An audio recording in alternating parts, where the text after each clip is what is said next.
And we continue with chapter 27. I'm going to go back to the Miss Valley G. Golden. She lives at 473 South Kenilworth Avenue, Elmhurst, Illinois. Here's her story as she wrote it to me. There are 4 stenographers in my office, and each of us is assigned to take letters from several men. Once in a while, we get jammed up in these assignments.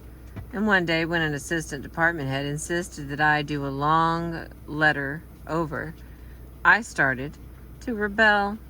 I tried to point out to him that the letter could be corrected without being retyped. And he retorted that if I didn't do it over, he would find someone else who would. I was absolutely fuming. But as I started to retype this letter, it suddenly occurred to me that there were a lot of other people who would jump at the chance to do the work I was doing. Also, that I was being paid a salary to do the work I was doing. I began to feel better. I suddenly made up my mind to do my work as if I actually enjoyed it, even though I despised it. And then I made this important discovery. If I do my work as if I really enjoy it, then I do enjoy it to some extent.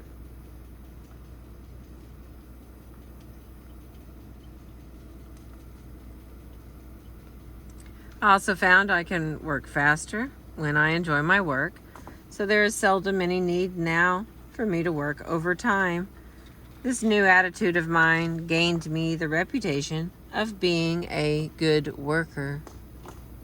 And when one of the department superintendents needs a private secretary, he asked for me for the job because he said I was willing to do extra work without being sulky. This matter of the power of a changed mental attitude, wrote Miss Golden, has been a tremendously important discovery to me. It has worked wonders.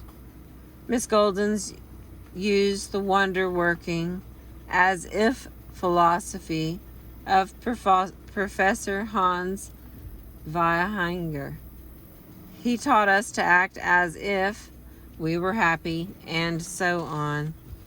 If you act as if you are interested in your job, that bit of acting will tend to make your interest real. It will also tend to decrease your fatigue, your tensions, and your worries.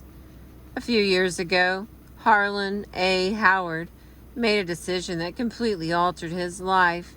He resolved to make a dull job interesting. And he certainly had a dull one.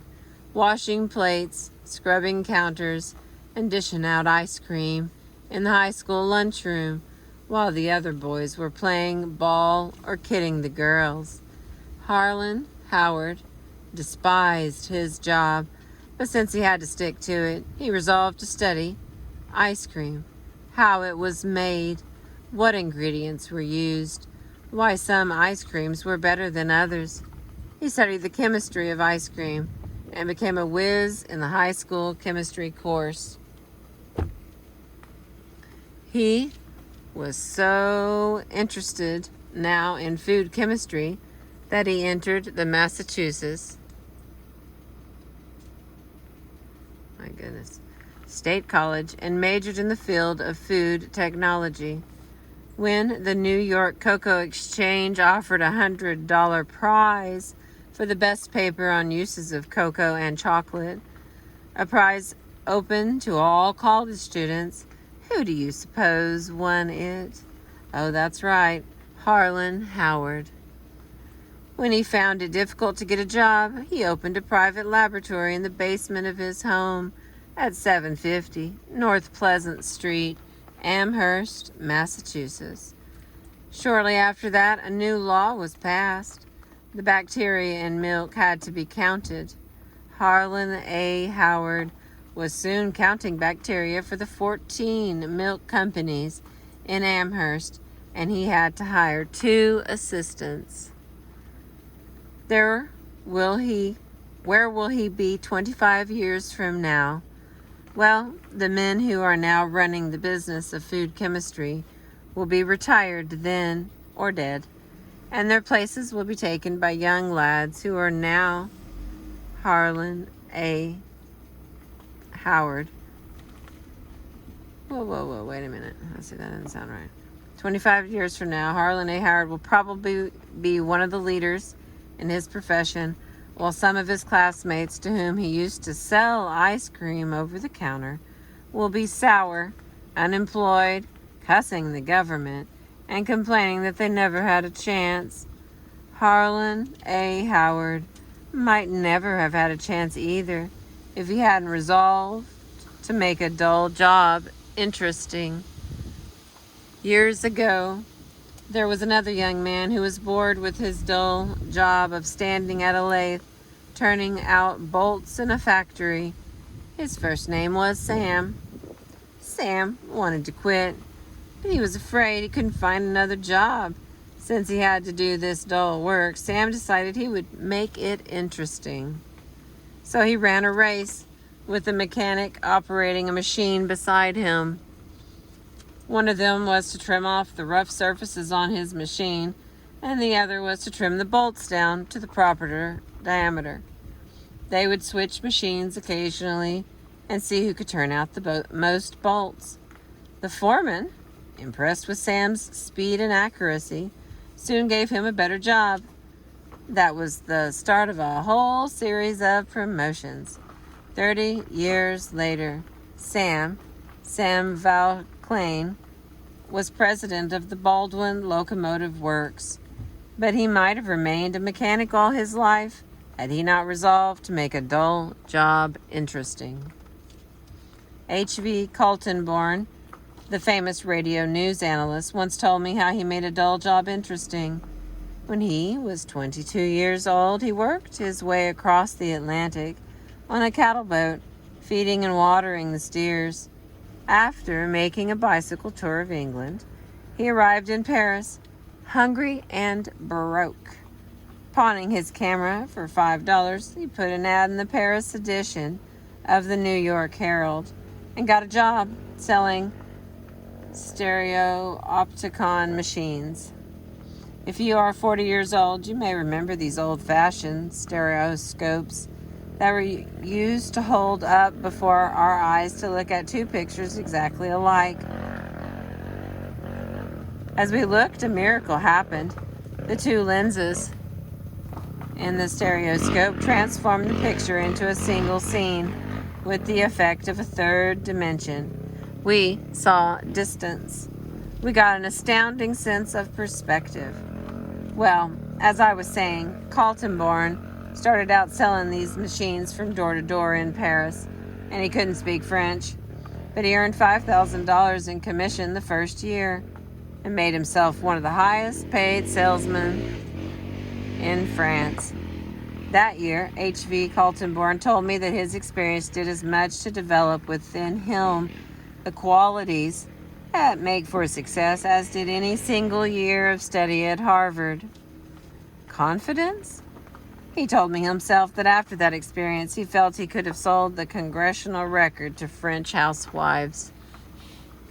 That experience gave him an intimate understanding of French life and later proved invaluable in interpreting, on the radio, European events. How did he manage to become an expert salesman when he couldn't speak French? Well, he had his employer write out his sales talk in perfect French, and he memorized it. He would ring a doorbell, a housewife would answer, and Kaltenborn would begin repeating his memorized sales talk with an accent so terrible it was funny. He would show the housewife his pictures, and when she asked a question, he would shrug his shoulders and say, "An American, an American." He would then take off his hat and point to a copy of the sales talk in perfect French that he had pasted in the top of his hat. The housewife would laugh, he would laugh, and show her more pictures. When H.V. Kaltenborn told me about this, he confessed that the job had been far from easy. He told me that there was only one quality that pulled him through: his determination to make the job interesting. Every morning, before he started out, he looked into the mirror and gave himself a pep talk. Kaltenborn, you have to do this if you want to eat. Since you have to do it, why not have a good time doing it? Why not imagine every time you ring a doorbell that you are an actor before the footlights and that there's an audience out there looking at you?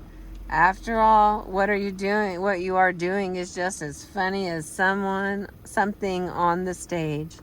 So why not put a lot of zest and enthusiasm into it? Mr. Kaltenborn told me that these daily pep talks helped him transform a task that he had once hated and dreaded into an adventure that he liked and made highly profitable. When I asked Mr. Kaltenborn if he had any advice to give to the young men of America who are eager to succeed, he said, "Yes, go to bat with yourself every morning. We talk a lot about the importance of physical exercise to wake us up out of the half sleep in which so many of us walk around, but we need even more some spiritual and mental exercises every morning to stir us into action. Give yourself a pep talk every day." Is giving yourself a pep talk every day silly, superficial, childish? No. On the contrary, it is the very essence of sound psychology. Our life is what our thoughts make it. Those words are just as true today as they were 18 centuries ago when Marcus Aurelius first wrote them in his book of Meditations. Our life is what our thoughts make it. By talking to yourself every hour of the day, you can direct yourself to think thoughts of courage and happiness, thoughts of power and peace. By talking to yourself about the things you have to be grateful for, you can fill your mind with thoughts that soar and sing. By thinking the right thoughts, you can make any job less distasteful. Your boss wants you to be interested in your job so that he will make more money. But let's forget about what the boss wants. Think only of what getting interested in your job will do for you. Remind yourself that it may double the amount of happiness you get out of life for you to spend about 1/2 of your waking hours at your work. And if you don't find happiness in your work, you may never find it anywhere. Keep reminding yourself that getting interested in your job will take your mind off your worries, and in the long run will probably bring promotion and increased pay. Even if it doesn't do that, it will reduce fatigue to a minimum and help you enjoy your hours of leisure. That's the end of chapter 27 from the book by Dale Carnegie, How to Stop Worrying and Start Living. Thank you for listening. I appreciate you.